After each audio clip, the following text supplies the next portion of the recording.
어디서 손님들 앞에서 집안 망신을 시켜?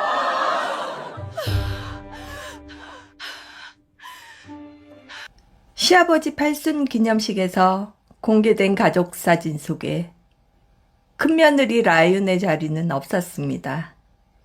남편 서민준 옆에는 병원 홍보실장 오세희가 환하게 웃고 서 있었죠.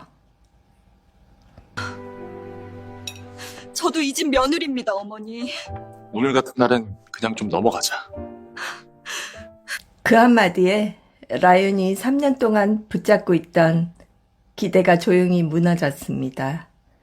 그런데 바로 그 순간 무대 앞 휠체어가 크게 흔들렸습니다. 백성의료재단 설립자 시아버지께서 가슴을 움켜쥔 채 앞으로 무너지고 있었습니다. 손님들은 비명을 질렀고 홀 안은 아수라장이 되었죠. 조금 전까지 뺨을 맞고 서 있던 라윤의 눈빛이 그 순간 완전히 달라졌습니다. 전부 비키세요. 코드블루 먼저 띄우세요. 심장혈관센터 당직팀 호출하세요. 아무도 움직이지 못하던 그 순간 라윤만이 환자의 입술색과 호흡, 맥박을 정확히 읽어냈습니다. 그러나 백옥심은 다시 라윤의 손을 쳐냈습니다. 네가 의사야? 배운 것도 없는 애가 어디서 의사 흉내를 내? 산소 마스크는 바닥을 굴러갔고 서기섭의 숨은 점점 더 얕아졌습니다. 어머니, 지금 막아서면 아버님은 돌아가십니다. 그땐 어머니가 책임지셔야 해요. 아니, 그럴 순 없어. 비켜요, 빨리! 그 서늘한 한마디에 누구도 더는 라윤을 막지 못했습니다. 안녕하세요. 노을빛 물든 사연입니다. 오늘은 또 어떤 이야기로 여러분을 만나게 될까요?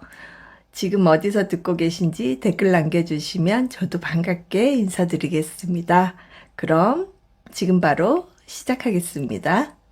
새벽 5시 백성 메디컬 센터 VIP 컨벤션홀에는 아직 불이 다 켜지지 않았습니다. 천장 높은 홀 안에는 새벽 특유의 서늘한 공기가 가라앉아 있었고 바닥에 깔린 붉은 카펫만이 어둠 속에서 희미하게 빛나고 있었죠. 하지만 그 텅 빈 공간 한가운데 강나윤은 이미 그곳에 있었습니다. 검은 앞치마를 두른 강나윤은 테이블 위에 놓인 꽃장식을 하나하나 다시 매만지고 있었어요. 흰 국화와 노란 프리지어가 섞인 꽃다발의 각도를 조금씩 틀어가며 행사장 입구에 세워둔 명패들을 마른 천으로 닦았습니다. 손끝에 묻은 물기를 앞치마에 슥 문지르고는 다시 다음 명패로 손을 옮겨갔죠. 명패 하나하나에는 오늘 이 자리에 올 손님들의 이름이 또박또박 새겨져 있었어요. 강나윤은 그 이름들을 소리 없이 한 번씩 읽어내려갔습니다. 오늘은 백성의료재단 설립자 서기섭 이사장의 팔순 기념식이 열리는 날이었습니다. 병원장과 교수진은 물론 제약회사 대표들과 지역 국회의원까지 발걸음을 하는 큰 행사였어요. 전국에서도 손꼽히는 대형 종합병원의 가장 중요한 날 가운데 하나였습니다. 그런데 이 거대한 행사를 새벽부터 홀로 준비하고 있는 사람은 행사 전문팀의 팀장이 아니었습니다. 재단가의 큰며느리 강나윤이었죠. 탁자 위에 올려둔 휴대전화가 울렸습니다. 화면에 뜬 이름을 보고 강나윤은 잠시 숨을 고른 뒤 전화를 받았어요. 라윤아, VIP 대기실 물 온도 확인했니? 회장님들 오시는데 생수가 미지근하면 그게 얼마나 망신이니? 시어머니 백옥심의 목소리가 휴대전화 너머에서 날카롭게 꽂혀 들어왔습니다. 네, 어머니. 확인했습니다. 그리고 오늘은 사람들 앞에 너무 나서지 마라. 내가 우리 집 큰 며느리인 거 알면 병원 이미지에도 그닥 좋을 게 없어. 그냥 뒤에서 조용히 움직여. 강나윤은 곧바로 대답하지 못했습니다.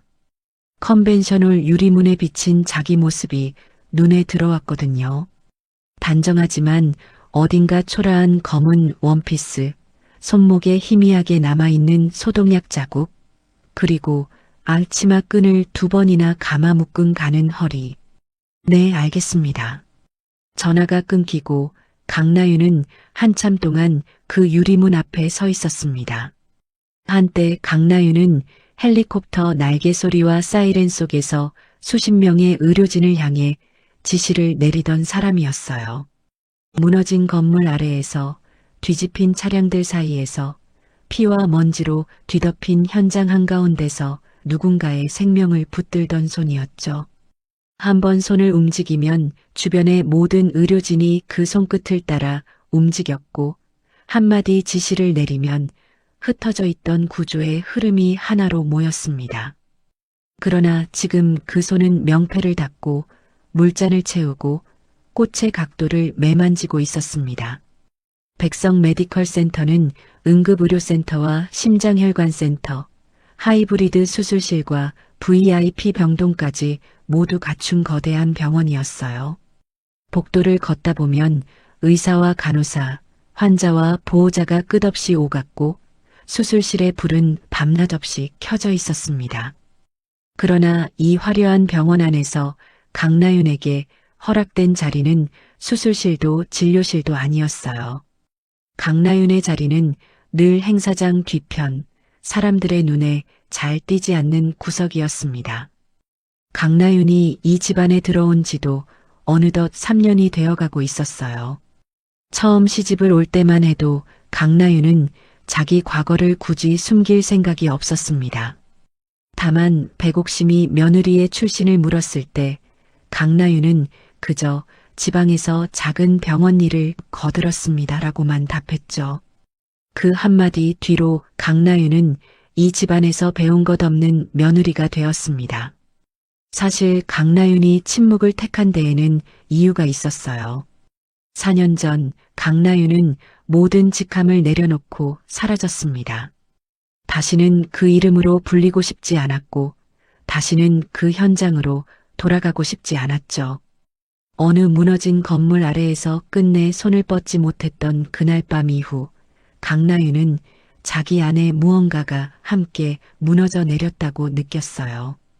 그래서 강나윤은 자기 과거를 깊은 곳에 묻어둔 채 누구보다 조용히 걷는 며느리로 살아가고 있었습니다. 홀 정리를 마친 강나윤은 VIP 대기실로 향했어요. 생수병들을 하나하나 만져 온도를 확인하고 너무 차갑지도 미지근하지도 않게 새 물병으로 바꿔두었습니다. 그러는 사이 손목시계가 6시를 가리켰죠.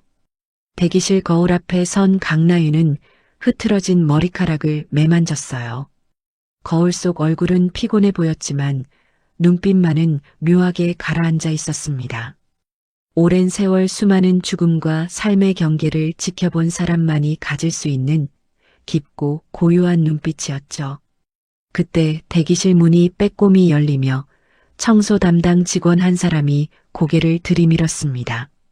저 사모님, 아니 큰 며느님, 행사장 의자 배치는 이대로 하면 될까요? 강나윤은 부드럽게 웃으며 고개를 끄덕였어요. 네, 다만 휠체어 들어오실 자리는 앞쪽에 조금 더 넓게 비워두세요. 이사장님 동선이 편하셔야 하니까요. 그리고 입구 가까운 쪽 통로는 한 사람이 더 지나갈 수 있게 비워두시고요. 직원은 고개를 꾸벅 숙이고 사라졌습니다. 강나윤은 작은 일 하나에도 환자의 동선을 먼저 떠올리는 자신의 습관을 문득 깨달았어요. 만약 누군가 갑자기 쓰러진다면 들것이 어디로 들어와야 하는지, 사람들이 어느 방향으로 비켜서야 하는지가 머릿속에 저절로 그려졌습니다. 아무리 묻어두려 해도 몸에 밴 것은 쉽게 지워지지 않는 법이었죠. 문득 강나윤의 머릿속에 4년 전 그 밤이 스쳤습니다. 무너진 고가도로 아래 갇혀버린 동료의 손을 끝내 붙잡지 못했던 그 순간, 늦어진 결정과 막혀버린 지휘체계 앞에서 강나윤은 평생 처음으로 자기 손이 아무 소용없다고 느꼈어요. 그날의 기억은 지금도 강나윤의 가슴 한가운데에 무거운 돌처럼 박혀 있었습니다. 강나윤은 다시 컨벤셔널로 돌아왔습니다. 동그란 테이블마다 흰 식탁보가 단정하게 덮여 있었고 의자들도 줄을 맞춰 가지런히 놓여 있었어요.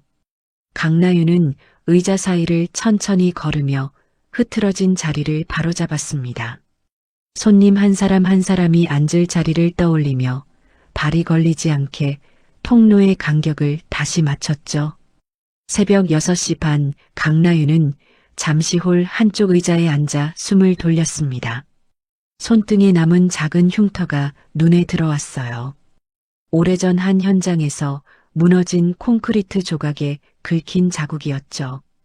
그 흉터를 가만히 들여다보던 강나윤은 그 시절 자신이 입던 응급 구조복의 무게를 떠올렸습니다. 무겁고 거칠었지만 그 옷을 입고 있을 때만큼은 강나윤은 자기 자신으로 온전히 존재했어요. 지금 강나윤이 두른 것은 그 구조복이 아니라 기름때와 꽃물이 밴 검은 앞치마였습니다. 강나윤은 손바닥으로 앞치마를 가만히 쓸어내렸어요. 이 앞치마를 두르고 있으면 아무도 강나윤에게 묻지 않았습니다. 어디서 무엇을 배웠는지, 어떤 손을 가졌는지, 어떤 밤들을 지나왔는지 말이죠. 그게 편했습니다. 적어도 그렇다고 강나윤은 스스로를 설득해 왔어요. 복도 저편에서 직원들의 발소리가 들려오기 시작했습니다. 행사 준비를 돕기 위해 출근한 사람들이었죠. 강나윤은 다시 자리에서 일어나 앞치마 끈을 단단히 고쳐 묶었어요. 오늘은 누군가에게는 화려한 박수가 쏟아지는 날일 겁니다. 상석에 앉아 환하게 사진을 찍는 사람도 있겠죠. 강나윤은 그 모든 장면의 뒤편에서 늘 그래왔듯 묵묵히 움직이면 그만이라고 생각했습니다. 강나윤은 천천히 행사장 전체를 한 바퀴 둘러보았어요. 꽃도 명패도 의자도 물잔도 모두 제자리에 놓여 있었습니다. 손끝으로 마지막 명패의 위치를 살짝 바로잡으며 강나윤은 작게 한숨을 내쉬었어요. 이 홀 안의 모든 것이 제자리를 찾았는데 정작 강나윤 자신만은 어느 자리에도 온전히 속하지 못한 채 그 가운데 서 있었습니다.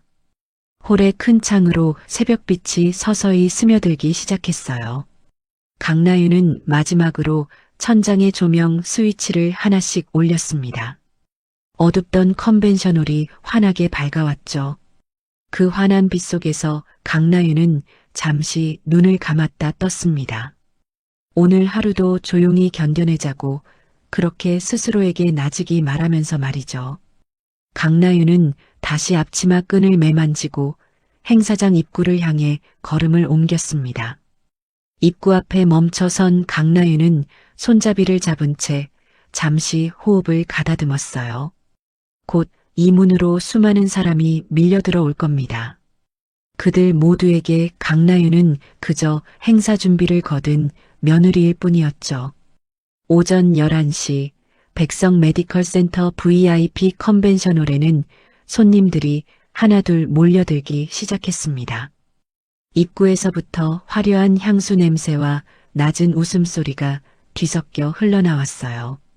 백옥심은 진주 목걸이를 단정하게 두른 채 우아한 미소로 손님들을 맞이하고 있었습니다. 어머, 원장님 오셨어요. 우리 병원 피부미용센터 이번에 아주 잘 되고 있죠? 다 우리 둘째 며느리 덕이랍니다. 백옥심의 목소리에는 자랑스러움이 가득 묻어 있었어요. 그 말이 끝나기 무섭게 컨벤션홀 입구로 차유리가 들어섰습니다. 새하얀 정장에 고급스러운 미소, 한쪽 손에는 명품 브랜드의 쇼핑백이 들려 있었죠. 어머님 축하드려요.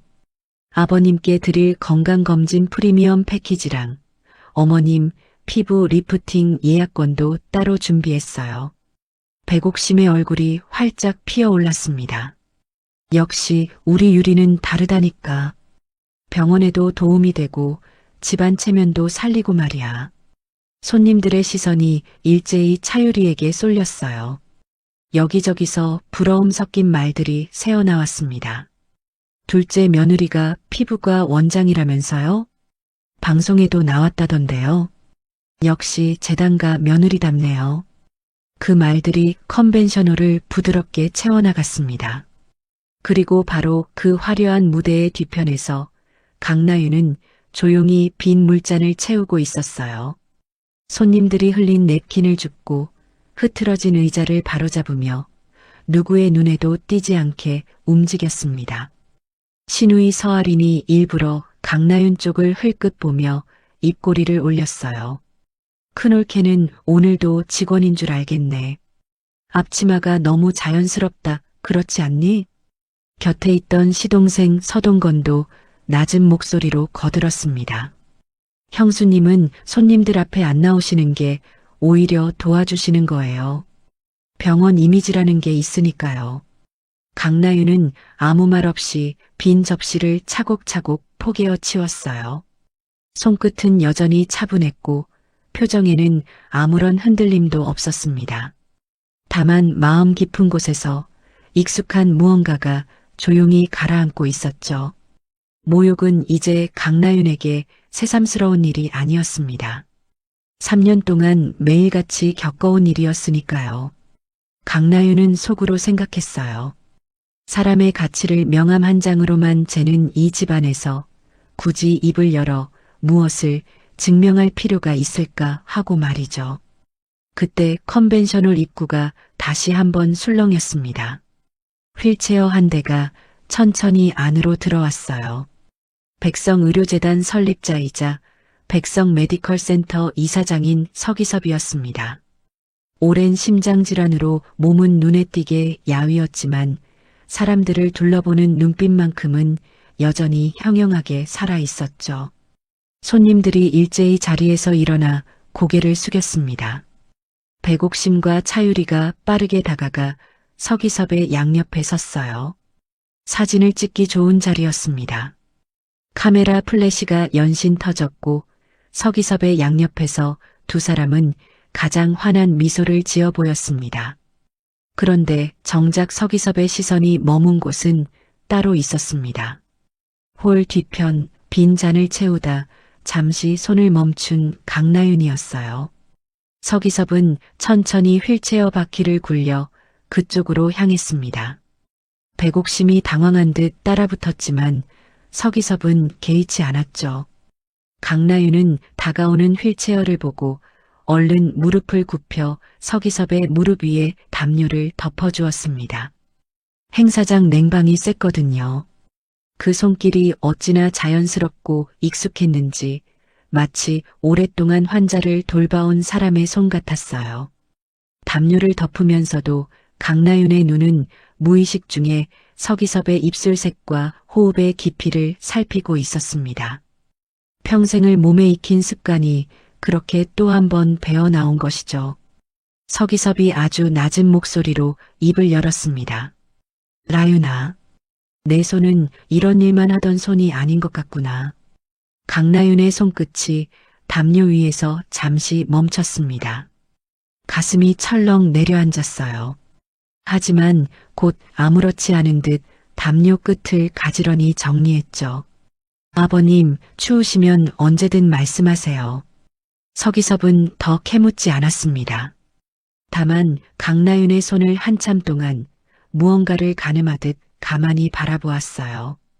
그 눈빛에는 다른 가족들에게서는 한 번도 본 적 없는 온기가 담겨 있었습니다.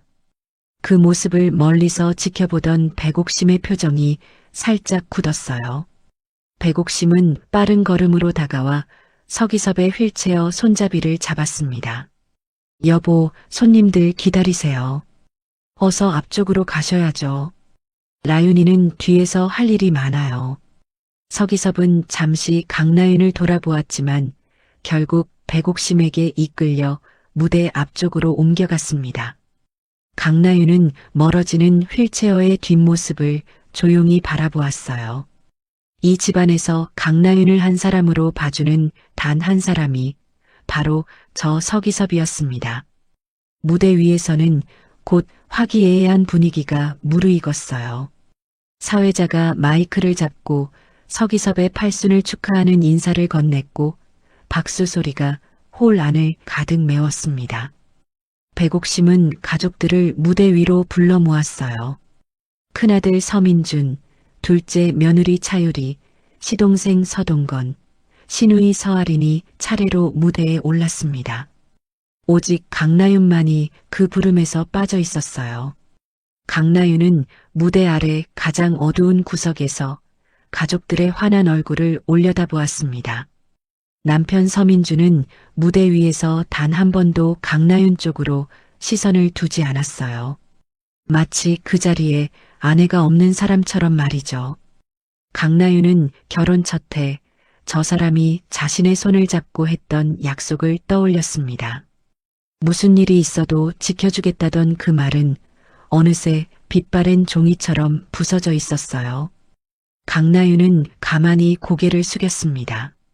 무대 위의 환한 조명이 강나윤이 선 자리까지는 끝내 닿지 않았어요. 박수 소리가 커질수록 강나윤이 선 어둠은 더 깊어지는 것만 같았습니다. 강나윤은 손에 든 빈 물병을 가만히 끌어쥐었어요. 3년이라는 시간 동안 수없이 삼켜온 침묵이 오늘따라 유난히 무겁게 가슴을 짓눌렀습니다. 무대 위에서 차유리는 손님들을 향해 마이크를 잡았습니다. 자신이 운영하는 피부 미용센터의 성과를 또박또박 소개했고 곧 새로운 분원을 낼 계획이라는 말까지 덧붙였어요. 손님들은 감탄하며 박수를 보냈습니다. 백옥심은 그 모습을 흐뭇하게 바라보며 옆자리의 부인들에게 속삭였습니다. 우리 둘째 며느리가 저렇게 야무져요. 큰 며느리는 뭐 말도 마세요. 사람이 영 미적지근하니 답답하다니까. 그 말은 작게 속삭인 듯 했지만 묘하게도 강나윤이 선 자리까지 또렷이 흘러들었어요. 옆에서 음식을 나르던 직원이 강나윤의 눈치를 슬쩍 살폈습니다. 강나윤은 그저 옅게 웃으며 직원에게 괜찮다는 듯 고개를 끄덕여 보였죠. 직원이 더 민망해질까 봐서였습니다. 사실 강나윤은 알고 있었어요. 차유리가 무대 위에서 보여주는 그 자신감이 정작 사람의 생명이 위태로운 순간에는 아무런 힘이 되지 못한다는 것을 말이죠. 피부 한 겹을 다듬는 일과 멈추려는 심장을 붙드는 일은 전혀 다른 세계의 일이었습니다. 하지만 강나윤은 그런 생각조차 마음속 깊은 곳에 가만히 눌러 담았어요. 지금 이 자리에서 그것은 아무 의미도 없는 이야기였으니까요. 행사가 무르익어 갈수록 홀 안의 공기는 점점 더 화려해졌습니다. 샹들리에 불빛이 손님들의 잔 위에서 반짝였고 잔잔한 음악이 흘렀어요. 강나윤은 그 빛과 음악의 가장자리를 따라 소리 없이 움직였습니다. 누구의 이름도 불리지 않는 자리에서 강나윤은 그렇게 또 하루를 견뎌내고 있었어요. 그때 누군가 손님 한 사람이 음료를 받으려다 발을 헛디뎌 휘청였습니다. 그 옆에 서 있던 노부인이 깜짝 놀라 잔을 떨어뜨렸어요. 유리 깨지는 소리가 짧게 울리자 강나윤의 몸이 누구보다 먼저 반응했습니다. 순식간에 다가가 노부인의 팔을 받쳐 부축했고 동시에 발밑에 흩어진 유리 조각을 손짓으로 가리며 사람들을 물러서게 했죠.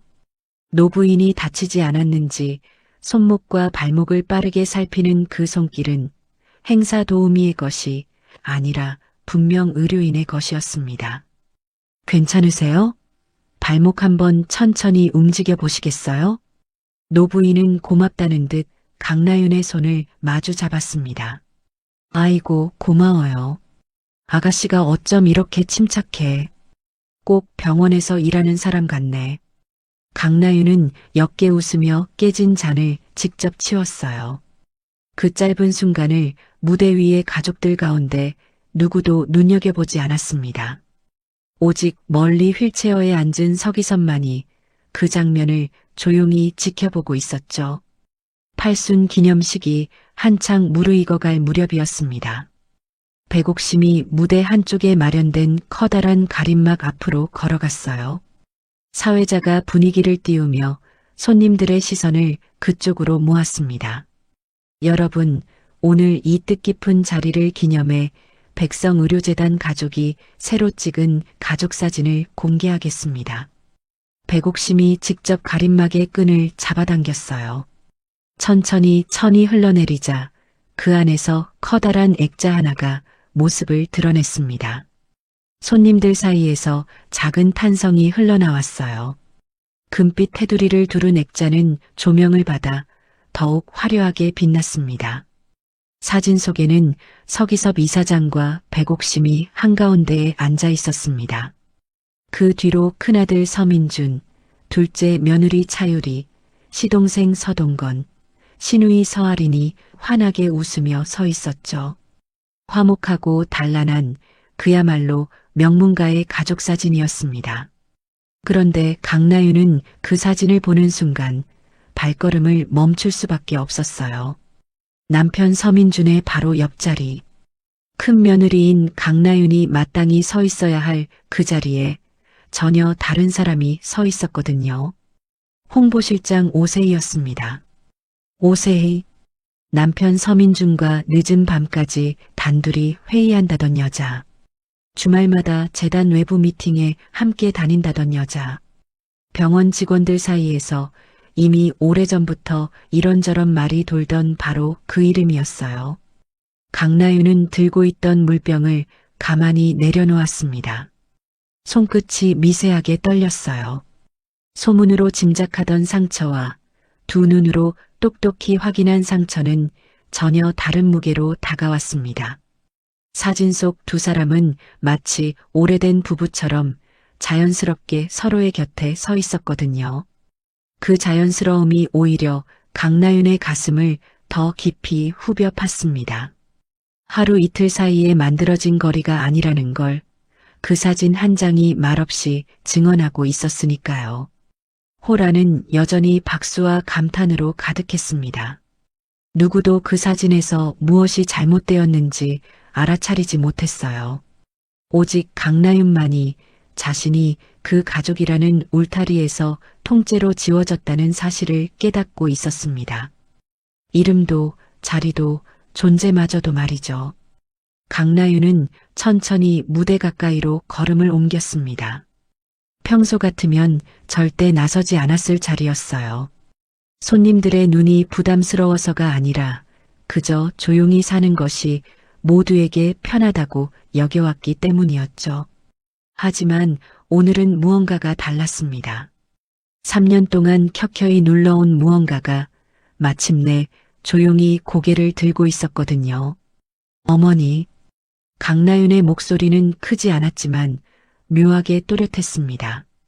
백옥심이 미소를 띤 채 고개를 돌렸어요. 저는 왜 저 사진에 없나요? 순간 컨벤셔널이 잠시 조용해졌습니다. 백옥심의 얼굴에서 웃음기가 천천히 사라졌어요. 내가 왜 거기 들어가야 하니? 저도 이 집 며느리입니다, 어머니. 며느리라고 다 같은 며느리니? 유리는 우리 병원 원장이고 세희는 재단 홍보를 책임지는 사람이야. 너는 오늘 행사 준비를 도운 사람이고. 손님들 사이에서 낮은 웃음이 새어나왔습니다.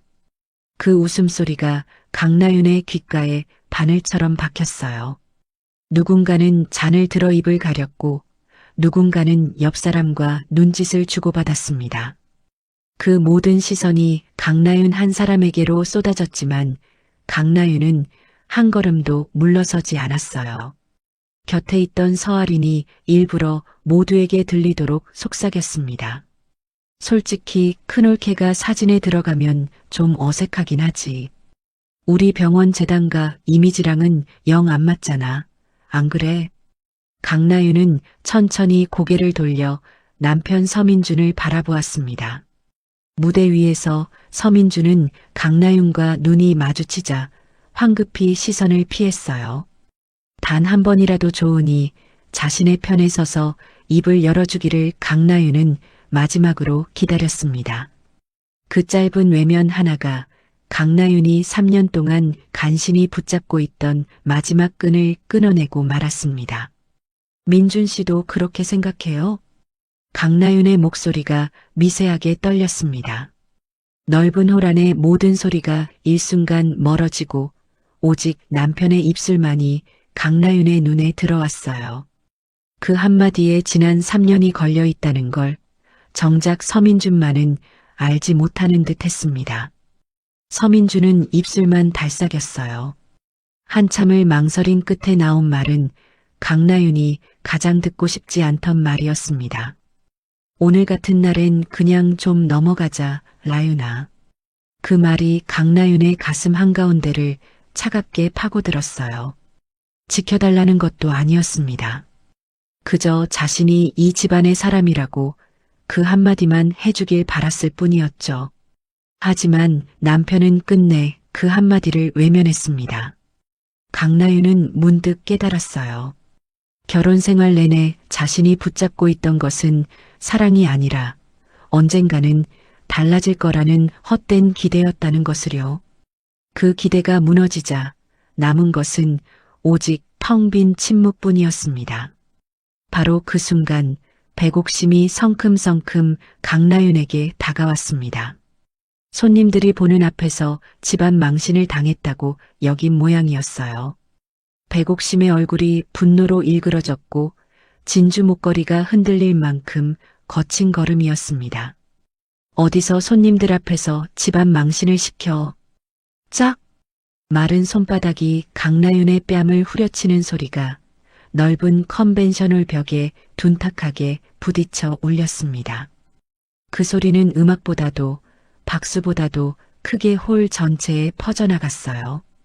강나윤의 고개가 옆으로 획 돌아갔어요.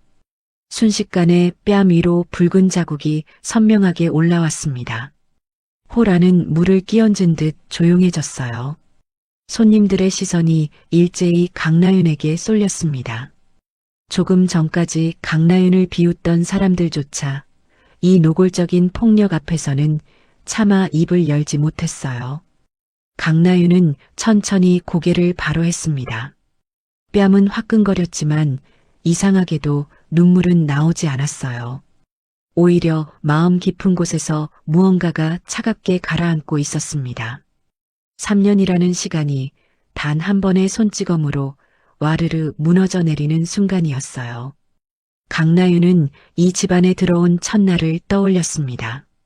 좋은 며느리가 되어보겠다고 누구에게도 폐를 끼치지 않겠다고 다짐했던 그 마음을요. 새벽마다 가장 먼저 일어났고 행사가 있을 때면 누구보다 늦게까지 남아 뒷정리를 했습니다. 그렇게 묵묵히 견디면 언젠가는 이 집안의 진짜 가족으로 받아들여질 거라 믿었어요.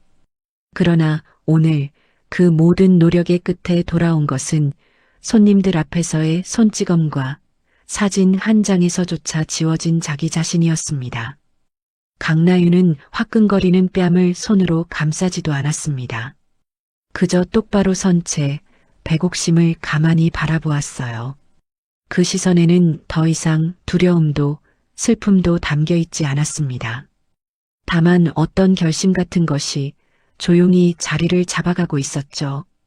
이상하게도 머릿속은 오히려 차갑게 맑아졌어요. 수많은 재난 현장에서 모두가 당황해 우왕좌왕할 때 오직 강나윤만이 또렷해지던 그 감각.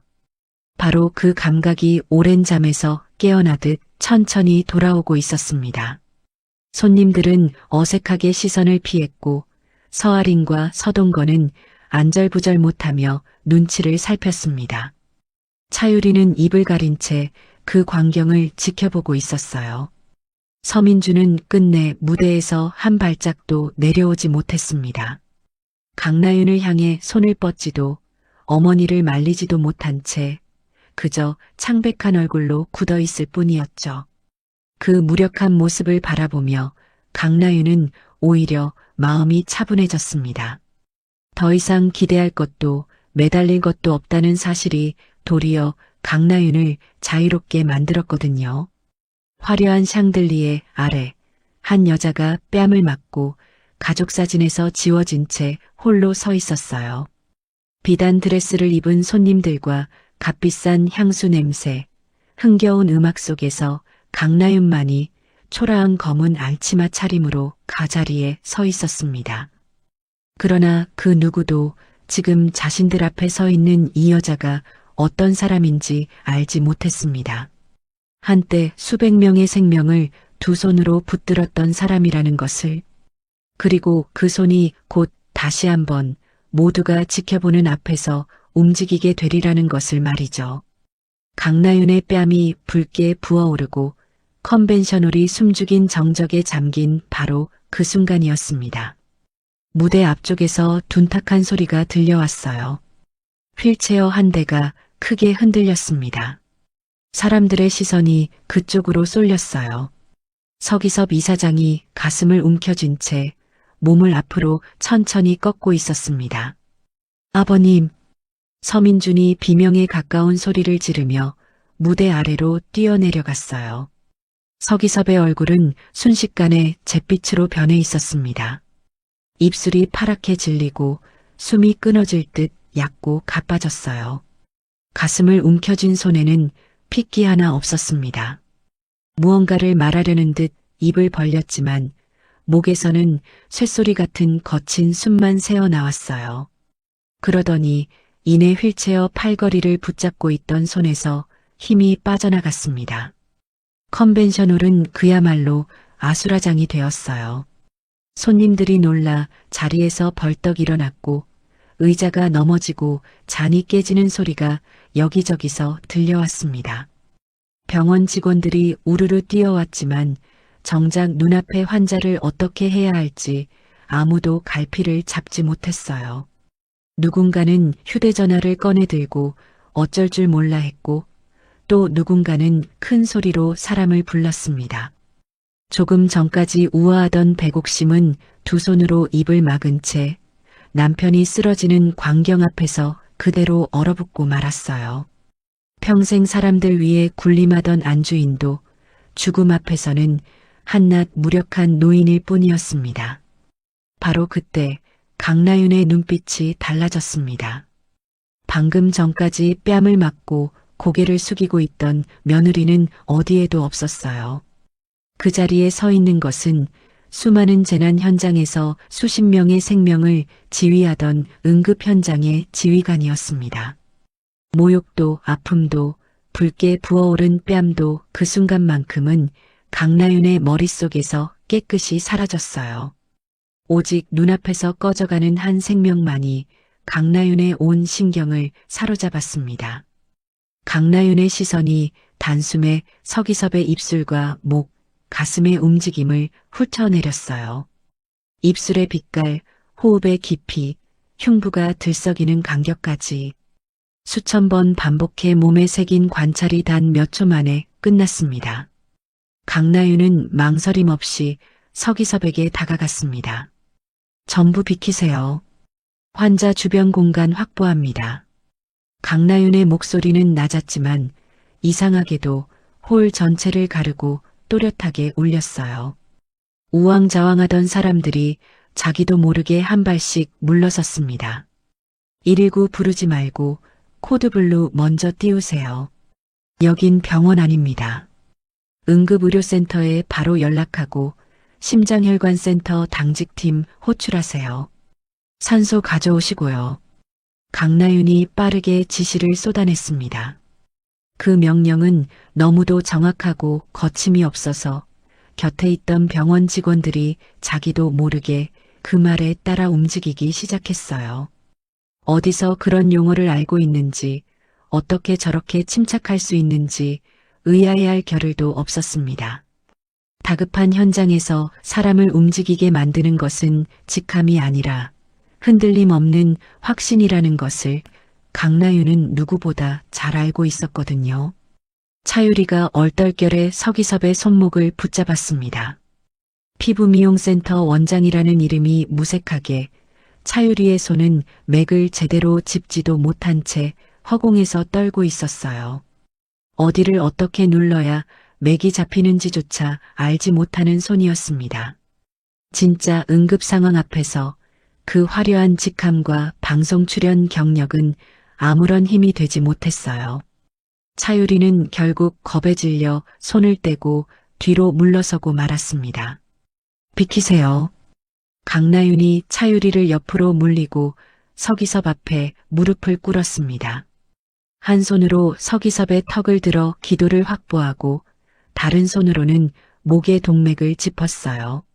손끝의 감각만으로 맥박의 세기와 간격을 읽어냈습니다. 약하고 불규칙한 맥, 식은 땀으로 축축한 이마, 파랗게 질린 입술, 그리고 무엇보다 가슴 한가운데에서 등 쪽으로 번지는 듯한 통증의 신호. 강나윤의 머릿속에 한 가지 무서운 가능성이 빠르게 떠올랐어요. 단순한 심장 발작이 아닐 수도 있다는, 그래서 더더욱 1분 1초가 급하다는 직감이었습니다.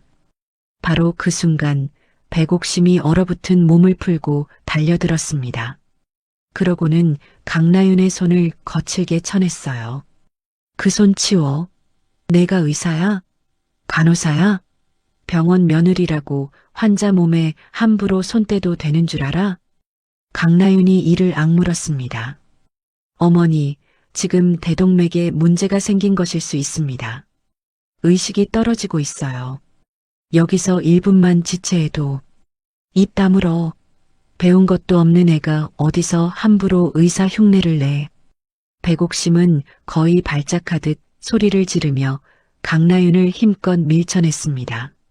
강나윤의 등이 뒤편 테이블에 세게 부딪혔어요. 그 충격에 누군가 챙겨온 산소 마스크가 바닥에 떨어져 대구르르 굴러갔습니다. 백옥심은 분노와 자존심에 눈이 멀어 며느리가 무엇을 하려는지조차 들으려 하지 않았어요. 그저 배운 것 없는 며느리가 감히 의사 흉내를 낸다는 사실 하나에만 매달려 있었습니다. 그 짧은 실랑이가 벌어지는 사이에도 서기섭의 호흡은 점점 더 얕아지고 있었어요. 혈압은 빠르게 떨어지고 의식은 흐릿해져 갔습니다. 강나윤은 벽에 기댄 채 멀어져가는 산소 마스크와 점점 꺼져가는 시아버지의 모습을 바라보았어요. 그 순간 강나윤의 눈앞에 4년 전 그 밤이 겹쳐졌습니다. 무너진 고가도로 아래 콘크리트에 깔린 동료의 손. 살릴 수 있었던 사람. 그러나 늦어진 결정과 막혀버린 지휘체계 때문에 강나윤은 끝내 그 손을 붙잡지 못했어요. 손만 뻗으면 닿을 거리에 생명이 있었는데 누군가의 명령과 절차가 그 손을 가로막았습니다. 그날 밤 강나윤은 동료의 눈을 마지막으로 마주했어요. 원망도 두려움도 없이 그저 조용히 강나윤을 바라보던 그 눈빛. 강나윤은 그 눈빛을 4년이 지난 지금까지도 단 하루도 잊은 적이 없었습니다. 그리고 오늘 또다시 누군가가 강나윤의 손을 막아서고 있었어요. 강나윤은 천천히 몸을 일으켰습니다. 더 이상 망설이지 않았어요. 4년 전에는 동료를 잃고 도망쳤지만 오늘은 그러지 않기로 마음먹었습니다. 도망친 대가로 강나윤이 얻은 것은 4년 동안 매일 밤 자신을 갉아먹는 죄책감뿐이었으니까요. 한 사람의 생명이 자기 손끝에 걸려 있는데 누구의 모욕도 어떤 자존심도 더는 강나윤을 멈추게 할 수 없었어요. 강나윤은 흐트러진 머리카락을 한 손으로 쓸어 넘기며 다시 한번 서기섭의 상태를 가늠했습니다. 어머니, 강나윤의 목소리가 서늘하게 가라앉았습니다. 지금 막아서면 아버님은 돌아가십니다. 그땐 어머니가 그 책임을 지셔야 해요. 백옥심의 얼굴이 일순 굳었어요. 강나윤은 그 틈을 놓치지 않고 다시 서기섭 곁으로 다가가 떨어진 산소 마스크를 집어들었습니다. 그러고는 익숙한 손놀림으로 서기섭의 기도를 다시 확보하고 호흡을 살피기 시작했어요. 홀 안의 누구도 이제는 강나윤을 막지 못했습니다. 백옥심조차도 한 발 물러선 채 며느리의 달라진 모습을 멍하니 바라볼 뿐이었어요. 조금 전까지 비웃음과 손가락질을 받던 그 여자가 지금은 모두가 손 놓고 있는 생명을 홀로 붙들고 있었으니까요. 강나윤의 손길에는 한치의 망설임도 없었습니다. 누가 가르쳐주지 않아도 몸이 먼저 움직였고 그 움직임은 오랜 세월 현장에서 단련된 사람만이 가질 수 있는 것이었어요. 지켜보던 손님들 사이에서 누군가 나직이 중얼거렸습니다. 저 사람 정말 행사 도우미가 맞아? 멀리서 다급한 발소리와 함께 응급의료센터 의료진이 들것을 밀며 컨벤션홀 안으로 뛰어들어왔습니다. 강나윤은 그들을 향해 짧고 정확하게 환자의 상태를 전달하기 시작했어요. 그 목소리를 듣는 순간 달려온 의료진들의 표정이 묘하게 굳어졌습니다. 행사장 한복판에서 앞치마를 두른 여자가 마치 오랜 세월 응급실을 지켜온 의사처럼 말하고 있었으니까요. 서기섭은 곧바로 응급의료센터로 옮겨졌습니다. 백성 메디컬 센터는 전국에서도 손꼽히는 대형 병원이었지만 상황은 모두의 예상보다 훨씬 심각했어요. 응급 컴퓨터 단층 촬영 결과가 나오자 달려온 흉부외과 과장의 얼굴이 굳어졌습니다. 화면을 들여다보던 손이 멈칫했어요. 급성 대동맥 박리입니다. 심장을 둘러싼 막에 피가 차오르는 앞전 증상도 의심됩니다. 이미 쇼크가 진행 중이라 솔직히 말씀드리면 수술 성공률이 높지 않습니다. 흉부외과 과장의 목소리에는 의사로서의 곤혹스러움이 그대로 배어 있었어요. 대동맥이 안쪽부터 찢어지며 피가 새어나가는 이 병은 손을 쓸 시간이 길어질수록 살아날 가능성이 급격히 줄어드는 무서운 응급질환이었습니다. 게다가 서기섭은 이미 고령인데다 오랜 심장질환까지 앓고 있었으니 그야말로 최악의 조건이 겹쳐 있었어요. 복도 의자에 힘없이 주저앉아 있던 백옥심이 그 말을 듣고 자리에서 벌떡 일어나 비명을 질렀습니다. 조금 전까지 손님들 앞에서 우아하게 웃던 안주인의 모습은 어디에도 없었어요. 백옥심은 흉부외과 과장의 가운 자락을 붙잡고 매달렸습니다. 우리 이사장님 살려내요. 당신들 이 병원 의사잖아요. 무슨 수를 써서라도 살려내야 할 거 아니에요. 흉부외과 과장은 난감한 표정으로 고개를 떨궜어요. 수술은 해야 합니다. 하지만 이 정도 박리는 국내에서도 성공 사례가 손에 꼽을 만큼 어려운 수술입니다. 집도할 수 있는 의사가 지금 이 병원에 있을지조차 말끝이 흐려졌습니다. 가족들의 얼굴에 절망이 짙게 드리워졌어요. 그 모든 소란의 한가운데 강나윤은 응급실 한쪽 구석에 조용히 서 있었습니다.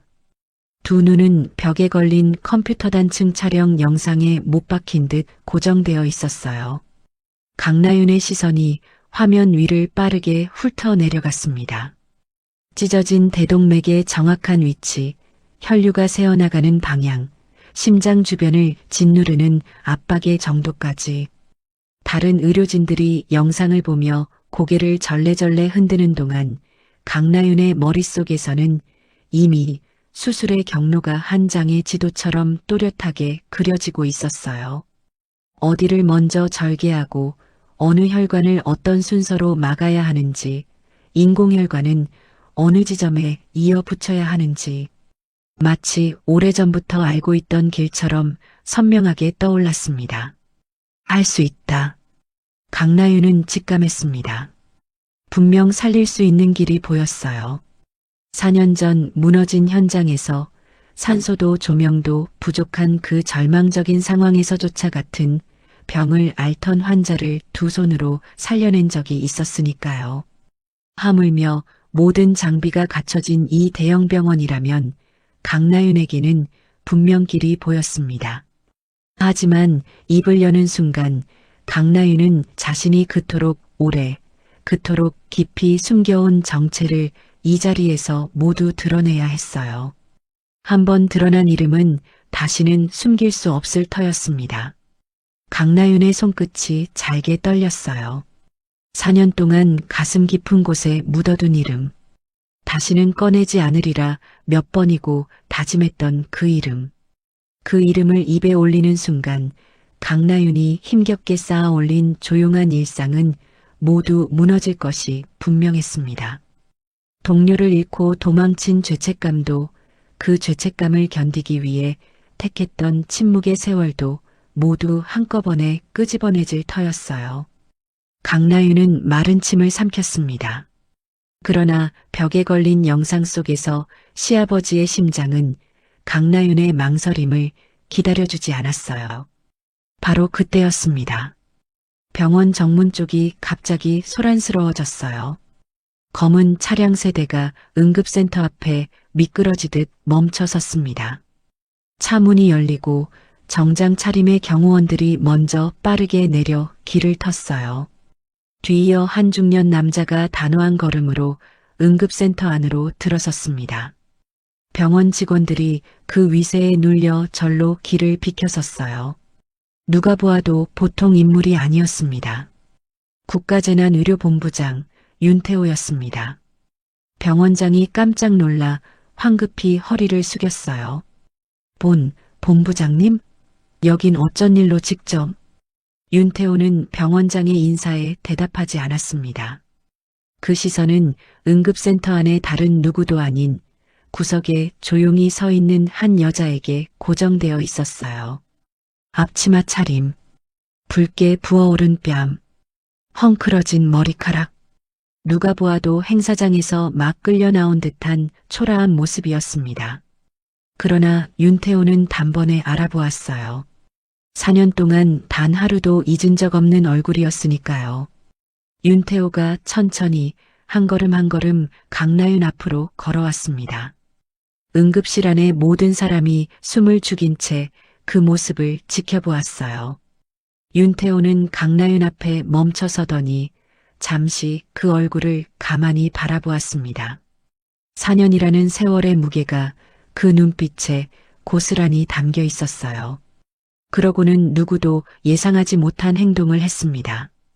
국가재난의료본부장이라는 높은 자리의 사람이 앞치마를 두른 며느리 앞에서 허리를 깊이 숙인 거예요.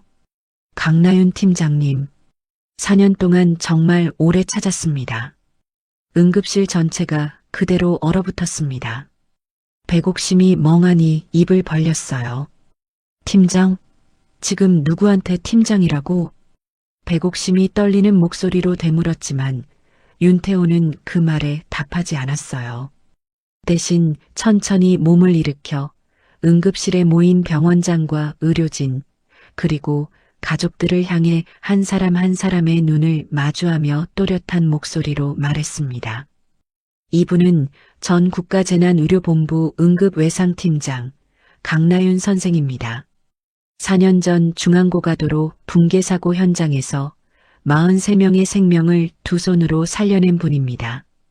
무너진 콘크리트 더미 아래에서 대동맥 손상 환자의 응급 재건수를 현장에서 성공시킨 국내에 단 한 명뿐인 의사이기도 합니다. 그 말이 응급실 천장 아래로 천천히 내려앉았습니다. 배운 것 없는 며느리, 병원 이미지에 맞지 않는 여자, 행사장 뒤치다꺼리나 하던 사람, 가족 사진에서조차 지워졌던 존재. 그 여자가 바로 나라가 4년 동안 애타게 찾아 헤매던 의사였던 겁니다. 응급실 안의 모든 시선이 일제히 강나윤에게로 쏠렸어요.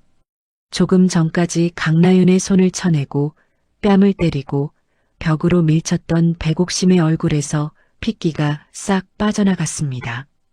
자기가 방금 손찌검을 한 며느리가 나라가 4년 동안 찾아 헤매던 전설적인 의사였다니. 백옥심은 그 사실을 도무지 받아들이지 못하는 듯 입술만 달싹였어요. 서민주는 넋이 나간 채 아내를 바라보았습니다. 늘 뒤편에 서 있던 아내의 진짜 모습을 정작 남편인 자신만이 끝까지 알아보지 못했다는 사실에 얼굴이 일그러졌어요.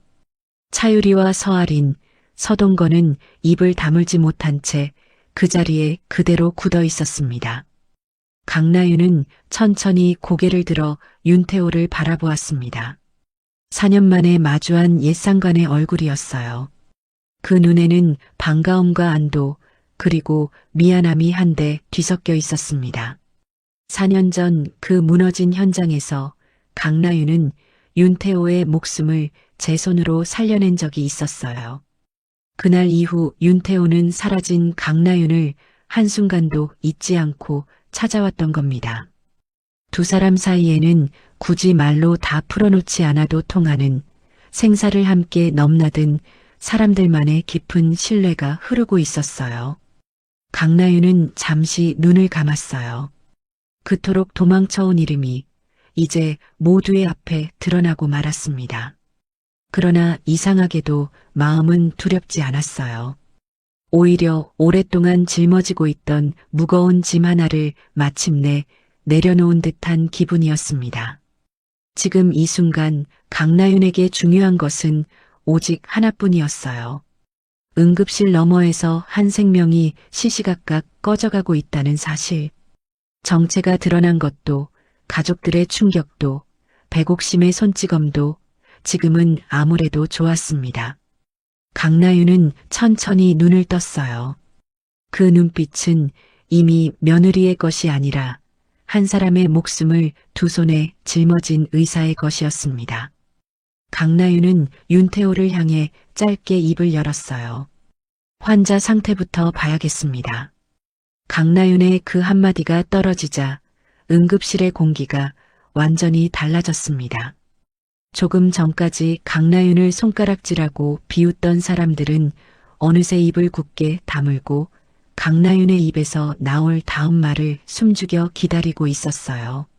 한 사람의 정체가 드러난 것만으로 그 자리에 있던 모든 이의 태도가 순식간에 뒤바뀐 셈이었습니다. 사람을 직함으로만 판단하던 이들에게 이보다 더 뼈아픈 교훈은 없었을 거예요. 백옥심이 비틀거리며 강나윤에게 다가왔습니다. 조금 전까지의 서슬은 온데간데 없이 사라지고 두 손을 모은 채 기어들어가는 목소리로 매달렸어요. 라윤아, 내가 몰랐다. 엄마가 몰라서 그랬어. 내가 그렇게 대단한 사람인 줄 정말 몰랐어. 제발 내 아버님 좀 살려다오. 응? 강나윤은 천천히 고개를 내려 자신을 붙잡은 백옥심의 손을 바라보았습니다. 불과 1시간 전 손님들 앞에서 강나윤의 손을 쳐내고 뺨을 후려치고 벽으로 밀쳤던 바로 그 손이었어요. 그 손이 지금은 강나윤에게 애원하듯 매달리고 있었습니다. 손톱이 강나윤의 소매자락을 파고들 만큼 절박했어요. 평생 누구에게도 고개 숙인 적 없던 백성의료재단의 안주인이 사람의 생사 앞에서 비로소 자기 자존심을 내려놓고 있었던 겁니다. 하지만 강나윤은 알고 있었어요. 그 절박함이 결코 강나윤이라는 사람을 향한 것이 아니라는 사실을요. 강나윤은 잠시 침묵했어요. 그러나 그 침묵 속에는 분노도 원망도 담겨 있지 않았습니다. 다만 한없이 차분한 의사로서의 마음만이 남아 있었죠. 분노할 시간조차 아까웠어요.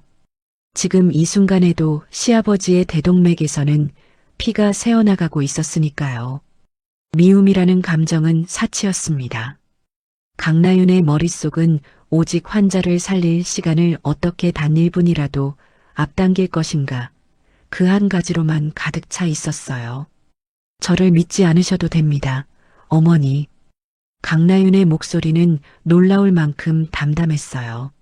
저는 어머니를 위해서가 아니라 환자를 위해 수술실에 들어가는 겁니다. 백옥심은 아무 말도 하지 못했습니다. 그저 떨리는 손으로 입을 막은 채 며느리를 올려다볼 뿐이었어요. 병원장은 더 이상 지체하지 않았습니다. 즉시 특별집도 승인 절차를 밟기 시작했어요. 외부 의료진에게, 그것도 4년이나 현장을 떠나 있던 사람에게 수술을 맡기려면 본래 까다로운 절차가 필요했습니다. 하지만 윤태호 본부장이 직접 나서서 강나윤의 자격과 실력에 대해 자신의 모든 직위를 걸고 책임을 보증하겠다고 선언하면서 일은 놀랄 만큼 빠르게 진행됐어요. 흉부외과 과장은 조용히 컴퓨터 단층 촬영 영상 자료를 강나윤에게 넘겼습니다. 그 표정에는 이제 더 이상 의심이 아니라 절망 속에서 발견한 한 가닥 희망이 어려 있었어요. 사실 그 과장도 알고 있었습니다. 이 수술을 해낼 수 있는 사람이 이 병원 안에는 없다는 것을요. 강나윤은 자료를 한번 훑어본 뒤 천천히 허리에 묶인 앞치마 끈을 풀기 시작했어요. 기름때와 꽃물 자국이 밴 3년 동안 강나윤을 감싸고 있던 그 검은 앞치마였습니다. 2번이나 감아 묶었던 끈을 강나윤은 한 매듭씩 천천히 풀어냈어요. 마치 지난 3년의 시간을 한 겹 한 겹 벗겨내는 듯한 손길이었습니다. 끈이 스르륵 풀리고 앞치마가 바닥으로 툭 떨어졌어요. 그 작은 천 조각이 바닥에 닿는 소리가 이상하게도 응급실 안에 또렷하게 울려 퍼졌습니다. 그 순간 응급실 안의 사람들은 참으로 묘한 장면을 목격했습니다. 그것은 한 여자가 며느리라는 옷을 벗고 낮아지는 장면이 아니었어요.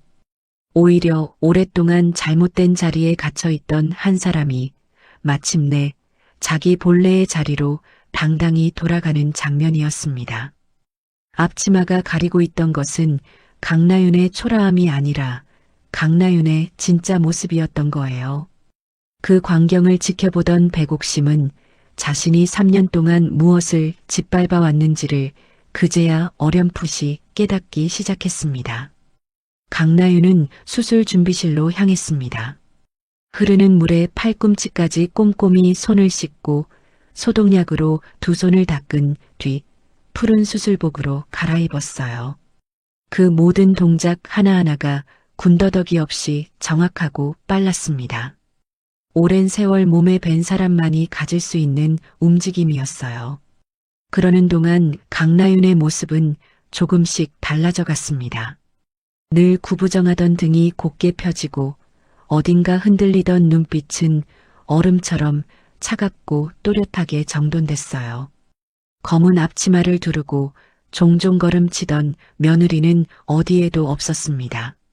그 자리에는 한 사람의 외상 전문의 강나윤이 서 있었어요.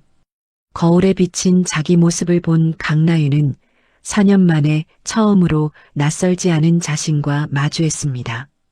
수술복을 입은 강나윤이 의료진을 향해 입을 열었습니다. 그 목소리는 낮고 단단했어요.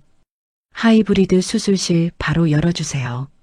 인공혈관 28mm, 30mm 2가지 모두 준비하시고 수혈용 혈액 10팩 대기시키세요. 체외순환팀 지금 바로 호출하고 마취가는 저혈압 대응 프로토콜로 갑니다. 의료진들이 일제히 움직이기 시작했습니다. 누구도 강나윤의 지시에 토를 달지 않았어요. 그 지시가 너무도 정확하고 막힘이 없어서 수십 년 경력의 베테랑 의료진들조차 자기도 모르게 그 흐름에 따라 몸을 움직였습니다. 어느 장비를 어떻게 준비해야 하는지, 어떤 순서로 무엇을 대기시켜야 하는지를 강나윤은 단 한 번의 머뭇거림 없이 짚어냈어요. 마치 이 수술실을 수백 번 드나든 사람 같았습니다. 그제야 의료진들은 윤태호의 말이 결코 과장이 아니었음을 온몸으로 실감했어요. 바로 그때 서민준이 뒤늦게 강나윤 앞으로 다가왔어요. 얼굴은 창백하게 질려 있었고 목소리는 떨리고 있었습니다. 라윤아, 왜 나한테는 한 번도 말 안 했어? 당신이 그런 사람인 줄 알았으면. 강나윤은 천천히 고개를 돌려 남편을 바라보았습니다. 그 눈빛에는 더 이상 아무런 미련도 슬픔도 남아있지 않았어요. 한때는 저 사람의 한마디를 그토록 기다렸지만 이제는 그 기다림조차 부질없게 느껴졌습니다. 당신은 내가 뺨을 맞을 때도 가족 사진에서 지워졌을 때도 시어머니가 내 손을 쳐낼 때도 아무 말 하지 않았어요. 그 모든 순간에 당신은 그저 눈을 피했죠. 서민준의 얼굴이 무너져 내렸습니다. 내가 누구인지 알았다면 달라졌을 거라고요? 그게 바로 문제예요, 민준 씨. 당신은 사람을 보는 게 아니라 그 사람의 이름표를 봤던 거니까요. 강나윤은 그 말을 끝으로 돌아섰어요. 지금은 묻지 마세요. 저는 남편을 설득하러 가는 게 아니라 환자를 살리러 가는 겁니다.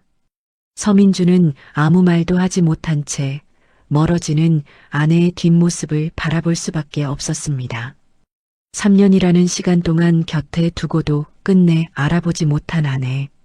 그 아내가 지금 자기 아버지의 생명을 손에 쥔 채 수술실로 향하고 있었어요. 서민주는 뒤늦은 후회 속에서 입술을 깨물었지만 이미 모든 것은 너무 늦어 있었습니다. 수술실 문이 천천히 열렸어요. 차가운 소독약 냄새와 서늘한 공기가 강나윤을 맞이했습니다. 강나윤은 단 한 번도 뒤를 돌아보지 않고 그 안으로 걸어 들어갔어요. 등 뒤로 가족들의 시선이 쏟아졌고 백옥심의 흐느낌과 서민준의 부르는 소리가 어렴풋이 들려왔지만 강나윤의 발걸음에는 한치의 흔들림도 없었습니다. 이제 강나윤의 세계에는 오직 수술대 위에 누운 한 사람의 환자만이 존재했어요. 수술실 문이 등 뒤에서 묵직하게 닫혔습니다. 강나윤은 짧게 숨을 골랐어요. 환하게 켜진 수술등 아래 창백한 얼굴의 서기섭이 수술대 위에 누워 있었습니다. 4년 전 잃어버렸던 자기 자신이 마침내 이 차가운 수술실 안에서 다시 깨어나고 있었어요. 이번에는 도망치지 않을 거야. 이번에는 반드시 살려낼 거야. 강나윤은 속으로 그렇게 몇 번이고 되뇌며 두 손에 수술 장갑을 단단히 꼈습니다. 그러고는 천천히 환자의 곁으로 걸음을 옮겼어요. 수술은 시작부터 험난했습니다. 강나윤이 서기섭의 가슴을 열자 안에서는 이미 검붉은 피가 무섭게 차오르고 있었어요. 대동맥은 처음 영상으로 본 것보다 훨씬 더 길게 찢어져 있었고 심장 주변에는 새어나온 피가 위태롭게 고여 심장을 짓누르고 있었습니다. 조금만 더 늦었어도 서기섭은 수술대 위에 오르지도 못했을 상황이었어요. 강나윤의 이마에 순식간에 긴장의 땀방울이 맺혔습니다. 그러나 강나윤은 단 한순간도 당황하지 않았어요. 이보다 더 끔찍한 현장을 강나윤은 수없이 마주해 왔으니까요. 강나윤의 두 손이 움직이기 시작했습니다. 빠르지만 결코 거칠지 않았고 조용하지만 한치의 망설임도 없었어요. 손끝은 마치 따로 의지를 가진 것처럼 피로 뒤덮인 좁은 공간 속에서도 찢어진 혈관을 정확히 찾아 들어갔습니다. 먼저 고인 피를 빼내 시야를 확보하고 출혈이 가장 심한 지점부터 차분히 다스려 나갔어요. 한 동작 한 동작이 마치 미리 짜인 악보처럼 흐름을 따라 이어졌습니다. 처음엔 강나윤을 의심스러운 눈으로 지켜보던 흉부외과 과장도 곧 입을 다물고 말았어요. 강나윤의 손은 교과서에도 없는 길을 알고 있었습니다. 재난 현장에서 시간도 장비도 부족한 절박한 순간마다 스스로 찾아낸 길이었어요. 수술 모니터실에는 어느새 병원 교수들이 하나둘 모여들기 시작했습니다. 소문을 들은 의사들이 강나윤의 수술을 직접 보기 위해 몰려든 거예요. 저 기술은 대체 뭐죠? 처음 보는 방식인데요. 재난 현장에서 쓰던 응급재검법을 정식 수술실 방식으로 바꿔서 적용하고 있어요. 저런 건 어디서도 배울 수 없는 겁니다. 사람 손으로 저 속도와 정확도가 정말 가능한 일입니까? 교수들의 입에서 연신 탄성이 새어나왔습니다. 평생 수술방을 지켜온 노교수들조차 강나윤의 손놀림에서 눈을 떼지 못했어요. 어떤 이는 강나윤이 한때 나라의 재난 현장을 누비던 전설적인 의사였다는 사실을 그제야 떠올렸습니다. 그러나 정작 수술대 앞에 강나윤은 그 어떤 소리도 듣지 못하는 사람 같았어요. 강나윤의 세계에는 오직 환자의 심장과 자기 두 손, 그리고 흘러가는 1분 1초만이 존재했습니다. 수술이 시작된 지 4시간째였어요. 그때까지 강나윤은 단 한 번도 허리를 펴지 않았습니다. 그런데 갑자기 모니터의 숫자가 어지럽게 흔들리기 시작했어요. 서기섭의 혈압이 급격히 떨어지고 있었습니다. 고령의 환자가 오랜 시간 수술을 견디기란 결코 쉬운 일이 아니었어요. 마취가 의사의 목소리가 가늘게 떨렸습니다. 혈압 유지가 안 됩니다. 수술실의 공기가 한순간에 팽팽해졌어요. 하지만 강나윤은 고개조차 들지 않았습니다. 두 눈은 여전히 환자의 가슴 안쪽에 고정되어 있었어요. 출혈점 찾았습니다. 흡입 유지하세요. 클램프 2mm만 더 위로 이동합니다. 강나윤의 목소리는 놀라울 만큼 차분했어요. 그 침착함이 흔들리던 수술실을 다시 단단히 붙들었습니다. 모두가 당황하는 순간일수록 집도 위에 흔들림 없는 목소리 하나가 수술실 전체를 살린다는 것을 강나윤은 잘 알고 있었어요. 강나윤의 손이 아주 미세하게 움직이자 거짓말처럼 출혈이 잦아들었습니다. 단 몇 밀리미터의 차이로 새어나가던 피가 멈춘 거예요. 곁에서 보조하던 의료진의 입에서 자기도 모르게 낮은 탄성이 새어나왔습니다. 수술이 시작된 지 6시간째. 마침내 가장 위태로운 순간이 찾아왔습니다. 길게 이어진 수술과 출혈을 견디지 못하고 서기섭의 심장이 한 차례 멈춰버린 거예요. 삐 하는 날카로운 경고음과 함께 모니터의 파형이 힘없이 일직선으로 늘어졌습니다. 수술실 안의 공기가 그대로 얼어붙었어요. 누군가는 숨을 멈췄고 누군가는 강나윤의 얼굴을 다급하게 바라보았습니다. 제세동 준비하세요. 강나윤의 목소리는 여전히 가라앉아 있었습니다. 누군가는 절망할 그 순간에도 강나윤의 두 손은 조금도 떨리지 않았어요. 첫 번째 충격. 서기섭의 몸이 작게 들썩였지만 모니터는 여전히 반응이 없었습니다. 두 번째 충격. 그래도 일직선은 좀처럼 흔들리지 않았어요.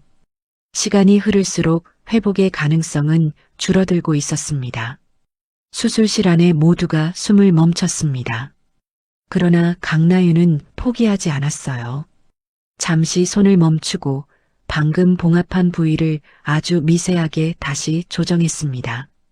출혈을 잡는 데 집중하느라 놓쳤던 작은 긴장점을 강나윤의 손끝이 정확히 찾아낸 거예요. 그 짧은 순간 강나윤의 머릿속에는 4년 전 끝내 살리지 못했던 동료의 얼굴이 스쳐 지나갔습니다. 그날 강나윤은 누군가의 손에 가로막혀 끝내 동료에게 다가가지 못했어요. 그 무력함이 4년 동안 강나윤을 짓눌러 왔습니다. 그러나 오늘만큼은 강나윤은 그 기억에 무너지지 않았어요.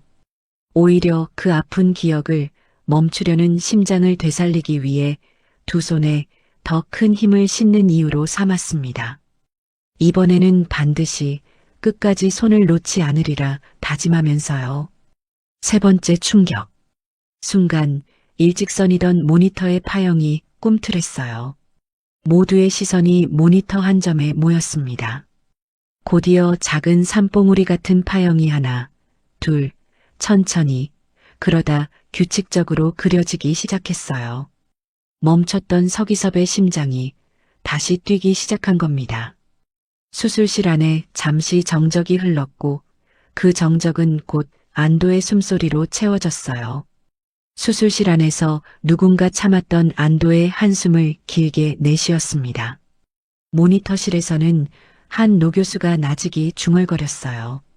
저 사람 심장이 멈춘 그 순간에도 손이 단 한 번도 안 떨렸어. 나는 평생 수술방에 있었지만 저런 손은 처음 봐. 그 말에 곁에 있던 다른 교수들도 조용히 고개를 끄덕였습니다. 의술은 단지 기술만이 아니라 어떤 상황에서도 흔들리지 않는 정신에서 나온다는 것을 강나윤은 두 손으로 보여주고 있었어요. 강나윤은 멈췄던 손을 다시 움직였습니다. 아직 끝난 것이 아니었어요.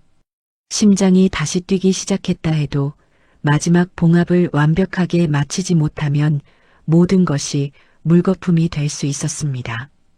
강나윤은 찢어진 대동맥을 인공혈관으로 잇고 한 땀 한 땀 정성스럽게 봉합해 나갔어요. 단 한 땀의 어긋남도 허용하지 않는 극도로 섬세한 작업이었습니다. 그 손길은 마치 끊어진 생명의 길을 다시 이어붙이는 듯 했어요. 시간이 얼마나 흘렀는지조차 강나윤은 알지 못했습니다. 그리고 마침내 수술이 시작된 지 9시간 만이었습니다. 강나윤이 마지막 봉합을 끝냈어요. 혈압은 안정을 되찾았고 산소 포화도 수치도 천천히 정상 범위로 올라왔습니다. 강나윤은 손에 들고 있던 수술 도구를 조용히 내려놓았어요. 수술 종료합니다. 그 한마디가 떨어지는 순간 먼저 수술실 안에서 박수가 터져 나왔습니다.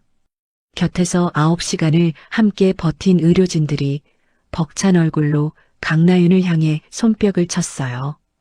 곧이어 유리창 너머 모니터실에 모여있던 교수들도 하나둘 자리에서 일어나 박수를 보냈습니다. 누구도 강요하지 않은 진심에서 우러나온 박수였어요. 1시간 전까지 행사장에서 앞치마를 두르고 물잔을 채우던 그 여자를 향한 박수라는 사실이 그 자리에 모두를 숙연하게 만들었습니다. 그러나 정작 강나윤은 웃지 않았어요. 강나윤은 잠시 두 눈을 감았습니다. 4년 전 끝내 붙잡지 못했던 동료의 손이 떠올랐어요. 그리고 오늘 자신을 막아서던 수많은 손길을 뚫고 마침내 한 생명을 붙잡아낸 자기 두 손을 가만히 내려다보았습니다. 이번엔 늦지 않았어. 이번엔 도망치지 않았어. 강나윤은 천천히 수술실을 나섰습니다. 9시간 동안 단 한 번도 앉지 못한 다리가 후들거렸지만 마음만은 4년 만에 처음으로 가벼웠어요. 이틀 뒤 서기섭은 마침내 의식을 되찾았습니다. 9시간의 대수술을 견뎌낸 노인의 얼굴에는 여전히 핏기가 부족했지만 두 눈만은 또렷하게 빛나고 있었어요. 백성 메디컬 센터 VIP 병실에는 가족들이 모두 모여 있었습니다. 창밖으로는 맑은 가을 햇살이 쏟아지고 있었어요. 불과 사흘 전 화려한 팔순 잔치가 한순간에 아수라장으로 변했던 그날의 기억이 아직도 모두의 머릿속에 생생하게 남아 있었습니다. 병실 문이 열리고 강나윤이 들어서자 백옥심이 누구보다 먼저 자리에서 벌떡 일어났어요. 라윤아, 어서 와. 여기 앉아라. 뭐 좀 먹었니? 내가 죽이라도 가져오마. 응? 백옥심의 목소리에는 살가운 정이 뚝뚝 묻어났습니다. 지난 2년 동안, 아니 강나윤이 이 집에 들어온 이후 단 한 번도 들어본 적 없는 다정함이었어요. 그러나 이상하게도 그 친절은 조금도 따뜻하게 느껴지지 않았습니다. 강나윤은 알고 있었어요. 그 다정함이 강나윤이라는 사람을 향한 것이 아니라는 사실을요. 그것은 국가재난의료본부 팀장이라는 이름을 향한 대형병원이 탐내는 실력을 향한 친절일 뿐이었습니다. 만약 강나윤이 정말로 배운 것 없는 며느리였다면 백옥심의 손찌검과 멸시는 지금도 변함없이 계속되고 있었을 거예요. 사람이 달라진 것이 아니라 그 사람을 바라보는 이름표가 바뀌었을 뿐이었습니다. 강나윤은 그 차가운 진실을 누구보다 또렷이 알고 있었어요. 강나윤은 손에 들고 있던 서류 봉투를 천천히 서민준 앞에 내려놓았어요. 봉투를 내려놓는 손길에는 조금의 망설임도 없었습니다. 오랜 고민 끝에 내린 결심이었으니까요. 이혼 서류예요. 병실안이 찬물을 끼얹은 듯 조용해졌습니다. 백옥심의 얼굴에서 살가운 미소가 천천히 굳어갔고 서민주는 그 봉투를 차마 집어들지 못한 채 멍하니 바라보기만 했어요. 서민준이 창백한 얼굴로 강나윤을 바라보았어요. 라윤아, 지금 꼭 이래야 해? 아버지도 깨어나셨고 어머니도 진심으로 반성하고 계셔. 우리 다시 시작할 수 있잖아. 강나윤은 조용히 그러나 단호하게 고개를 저었습니다. 당신들은 제가 누구인지 알고 나서야 반성했어요. 제가 뺨을 맞을 때는 아무도 미안해하지 않았고 제가 가족 사진에서 지워졌을 때도 아무도 그걸 이상하게 여기지 않았어요. 그날 단 한 사람이라도 제 편에 서줬다면 저는 아마 이 서류를 꺼내지 않았을 거예요. 서민주는 아무 대답도 하지 못했습니다. 그날 무대 위에서 끝내 아내를 외면했던 자기 모습이 지금 와서 가장 무겁게 가슴을 짓눌렀어요. 백옥심이 울먹이며 강나윤의 손을 붙잡았습니다. 내가 몰라서 그랬다니까.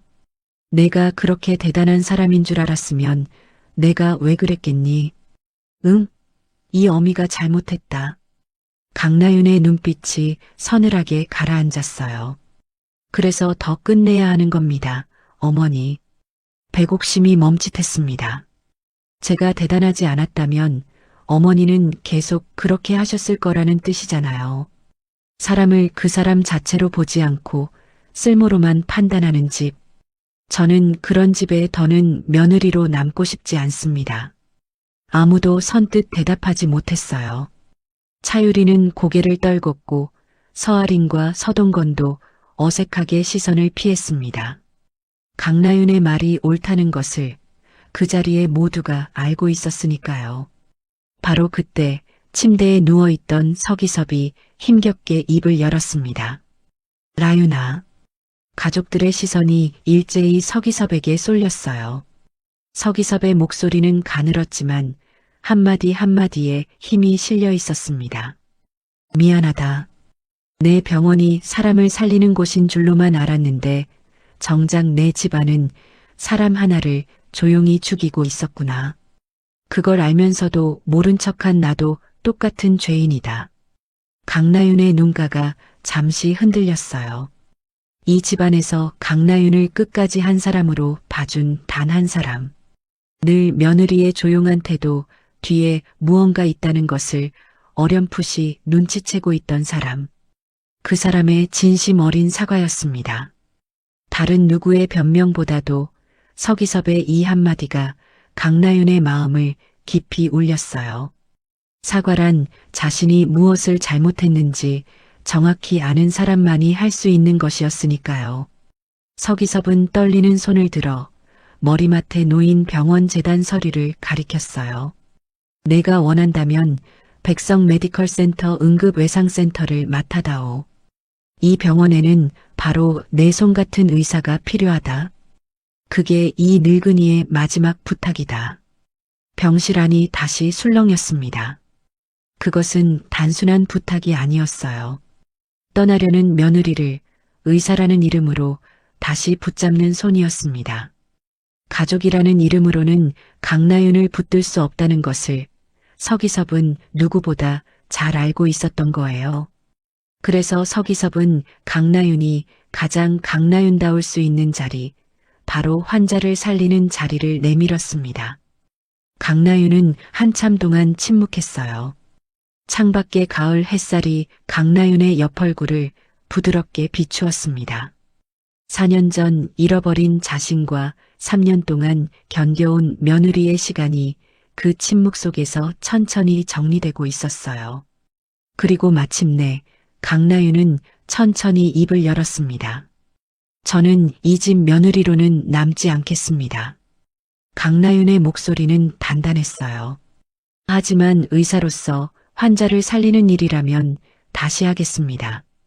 그건 제가 4년 동안 도망쳐온 일이고 이제는 더 이상 도망치고 싶지 않으니까요. 서기섭의 얼굴에 옅은 미소가 번졌습니다. 살려준 것과 용서한 것은 엄연히 다른 일이었어요. 강나윤은 시아버지의 생명을 자기 두 손으로 살려냈지만 그렇다고 자신을 3년 동안 짓밟은 이 집안을 용서한 것은 결코 아니었습니다.